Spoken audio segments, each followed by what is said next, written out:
உங்களை ஆக்டரா தெரியும், டைரக்டரா தெரியும். இப்ப ஜோசியராவும் மாறிட்டீங்களே. எப்பயில இருந்து ஜோசியரா வரணும் அப்படின்ற ஒரு ஆசை வந்துச்சு? இந்த ஜோசியத்து மேல அந்த ஆர்வம் எப்ப வந்துச்சு? இல்லை, ஜோதிடங்கிறது வந்து திடீர்னு வந்ததல்ல.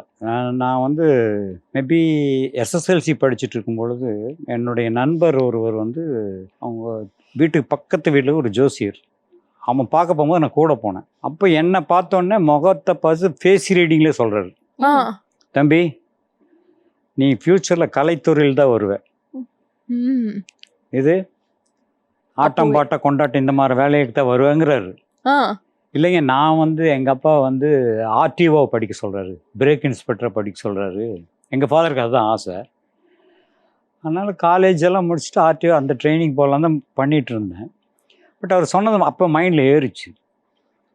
அப்புறம் அது முடிஞ்ச ஒரு 5-6 வருஷத்துலேயே நான் சினிமா ஆர்வம், எனக்கு சின்ன பிள்ளை சினிமா ஆர்வம் அதிகம்.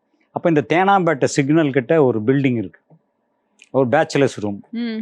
அதில் தான் எல்லாருமே இருந்து இன்னைக்கு வந்து முன்னுக்கு வந்த எல்லாருமே, கவுண்டமணி, செந்தில், குண்டு கருப்பையா, வெள்ளை சுப்பையா, கருப்பு சுப்பையா, ஈவன் பாக்யராஜ், ஆர் சுந்தரராஜ், பாரதிராஜ், அங்கே கால் வைக்காதவங்களே கிடையாது. ம். அது ரீசன் என்னென்னா, அந்த சினிமாக்குன்னு வர்றவங்கள அங்கே அசம்பிள் ஆகாமல் யாரோ ஒருத்தன் ஹெல்ப் பண்ணுவான். அந்த மாதிரி.